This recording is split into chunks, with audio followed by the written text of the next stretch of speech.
आज मैं जो है ना ये कोऑर्डिनेट ज्योमेट्री के पहले फार्मूले बताऊंगा, फिर जो है ना क्वेश्चन बताऊंगा।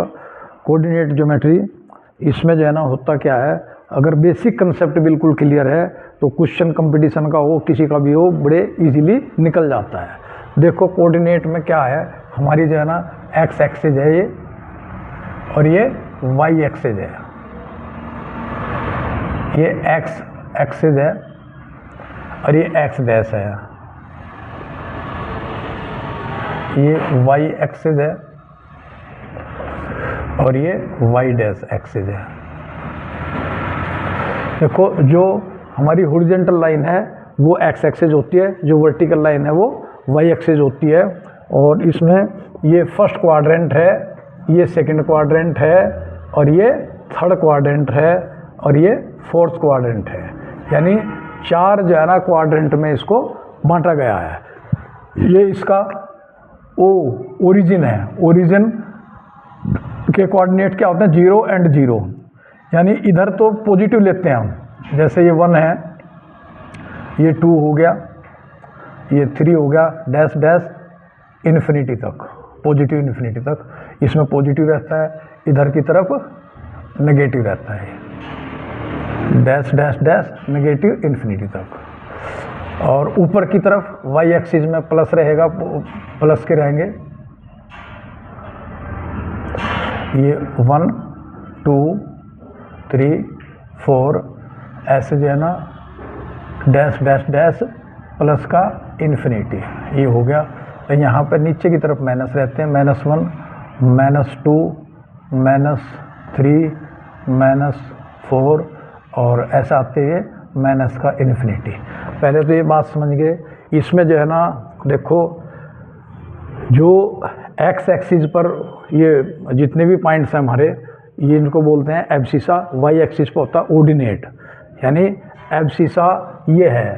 तो एब्सिसा किसी भी चीज़ को हम डिनोट करते हैं, किसी पॉइंट को, तो उसको हम जो है ना एक्स एंड वाई से डिनोट करते हैं, ऐसे। ये एक्स एक्सिस पे है, पहले एक्स एक्सिस लेते हैं हम, फिर वाई एक्सिस पर लेते हैं। ये एब्सिसा है और ये ऑर्डिनेट है, और दोनों को क्या बोलते हैं, कोऑर्डिनेट। ये कोऑर्डिनेट, तो एक्स वाई कोऑर्डिनेट हो गए।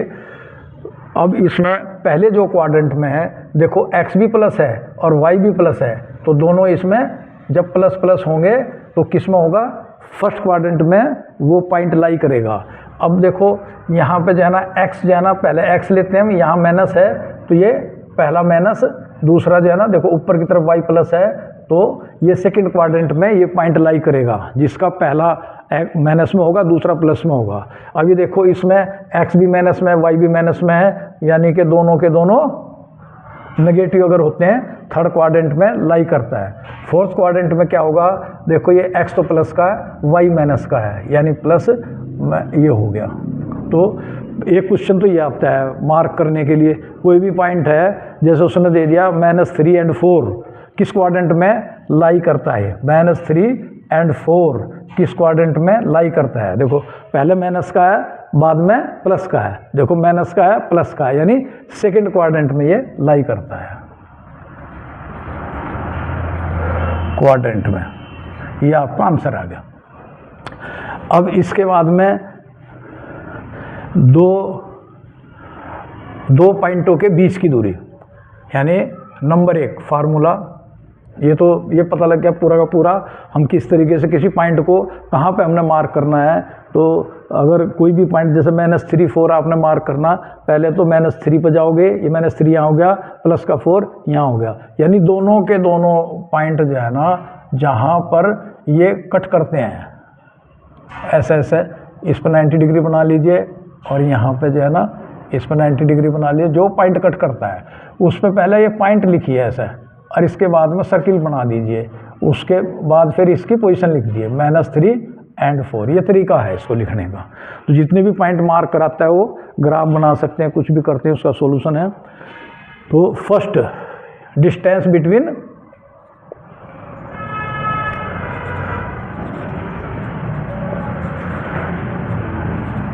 x1 y1 and x2 y2, इसके बीच में डिस्टेंस किसके बराबर होता है? इसमें से ये घटा दीजिए x2 माइनस x1 का whole square plus y2 minus y1 का होल स्क्वायर का अंडर रूट, ये हो गया। दूसरा जो है ना, इसी को अब आप देखिए, जो ओरिजिन है, ओरिजिन को O से डिनोट करते हैं और इसके जो है ना कोऑर्डिनेट क्या हमारे 0 0 हैं। अगर किसी का जो है ना ओरिजिन से डिस्टेंस फाइंड आउट करना है,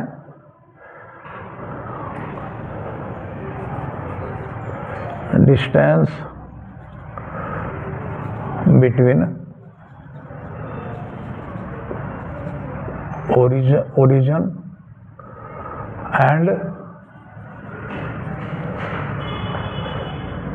and xy इक्वल टू किसके हो जाएगा? अब देखो ये तो 0 है, तो यहाँ पे जो है ना x का स्क्वायर प्लस y के स्क्वायर का अंडर रूट हो जाएगा। फिर है तीसरा पॉइंट, इसमें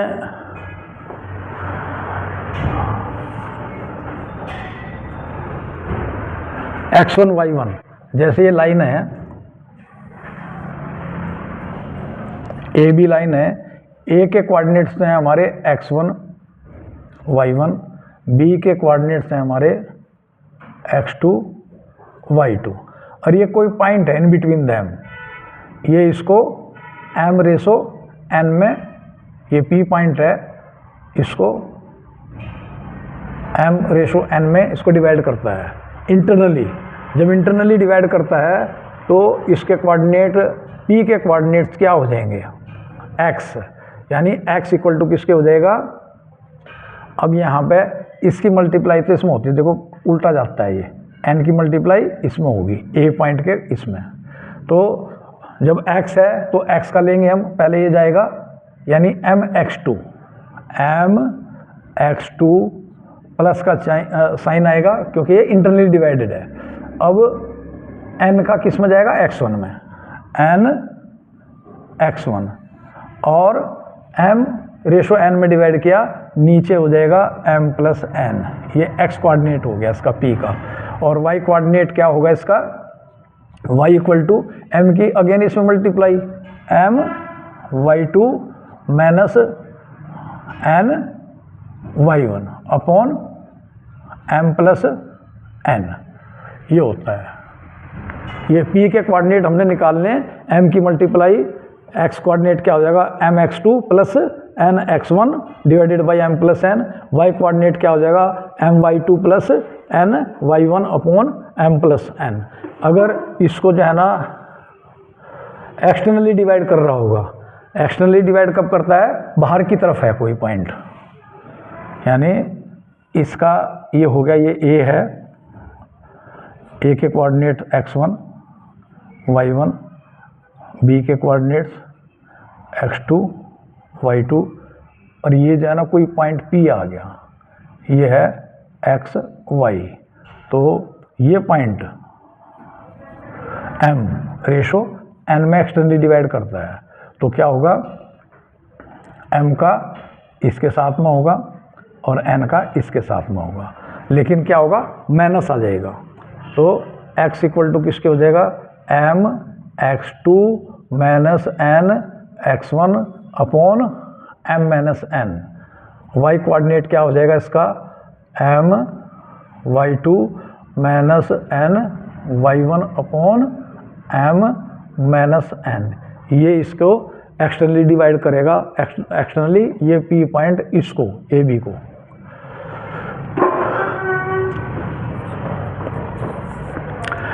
अब एरिया ऑफ ट्रायंगल जो है ना, 3 पॉइंट है, देखो 3 पॉइंट कोई भी है, अगर एक ही लाइन में है तो उनका एरिया क्या होगा? 0 होगा। कोलिनियर पॉइंट बोलते हैं इसको, कोलिनियर पॉइंट।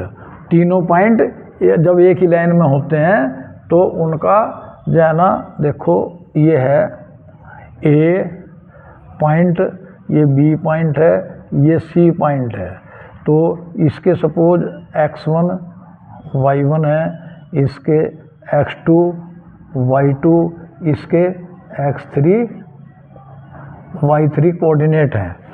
तो इसको हम जो है ना क्या करेंगे, ए बी डिस्टेंस ले लेंगे हम, पहले ए बी डिस्टेंस निकाल लेंगे और ए सी बी डिस्टेंस निकाल लेंगे बाय डिस्टेंस फार्मूला जो ये बताया था हमने पहले वाला। फिर बी सी बी निकाल लेंगे। If A B equal to A C plus B C है तो क्या हो जाएगा, ये ए बी सी और कोलिनियर पॉइंट हैं। तीनों पॉइंट जो है ना एक ही लाइन में है। Coordinate of the mid point, ये मिड पॉइंट है, P is the mid point, यानी A P equal to P B हो गया। इसके कोऑर्डिनेट क्या होंगे, एक्स कोऑर्डिनेट तो हो जाएंगे x1 plus x2 divided by 2 और y कोऑर्डिनेट हो जाएंगे y1 plus y2 divided by 2। ये इसके कोऑर्डिनेट x एंड y हो जाएंगे। अब देखो area of the triangle A B C हमने निकालना है इस ए बी सी का। तो हम क्या करते हैं, इसमें पहले ऐसे लिख लीजिए इसको, x1 y1 x2 y2 x3 y3 और अगेन x1 y1। तो ये तो देखो नीचे की तरफ है, नीचे की तरफ जब कोई चीज़ जो है ना नीचे की तरफ गिरती है तो ग्रेविटी, अर्थ की ग्रेविटी के कारण उसमें जो है ना जी की वैल्यू प्लस होती है और जब अगेंस्ट में जाती है तो माइनस होती है। तो उसका सिद्धांत याद रखो।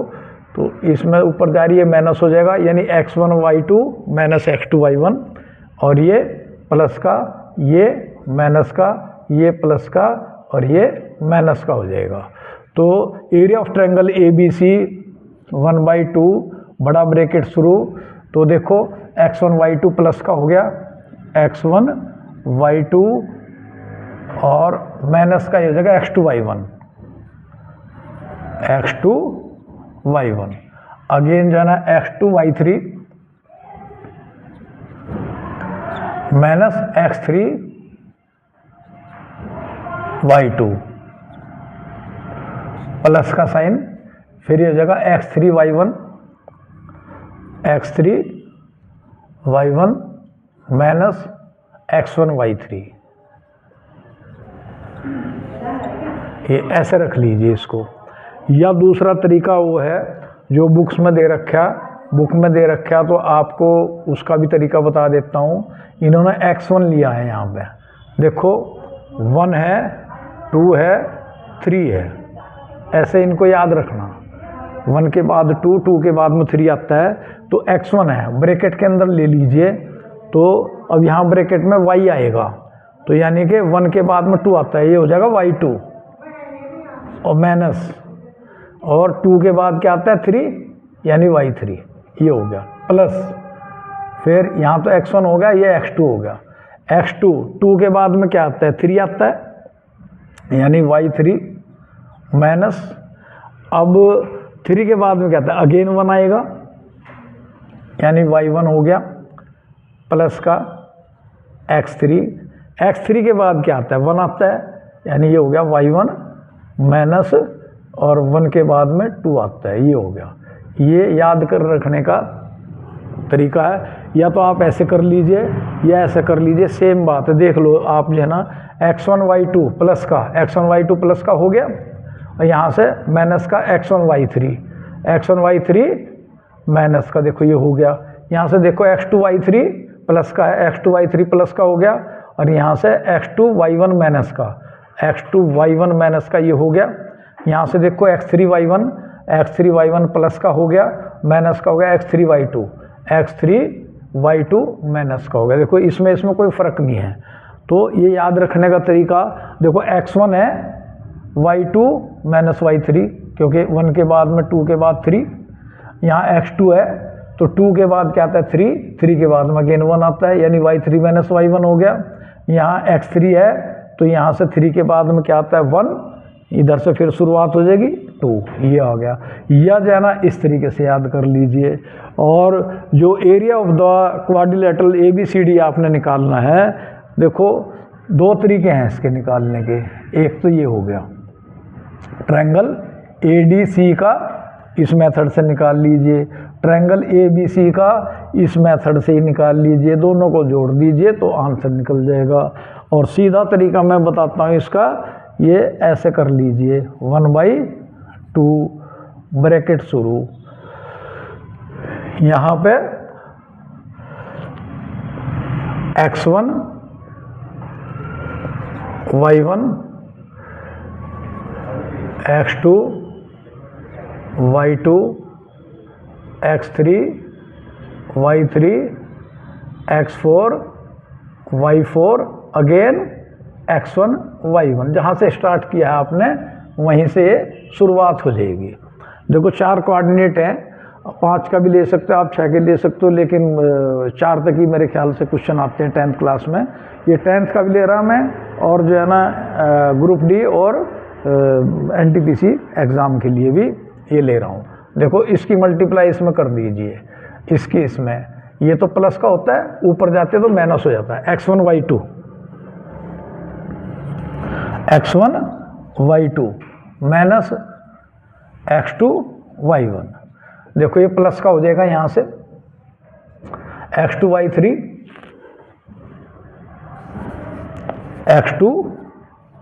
y3 minus x3 y2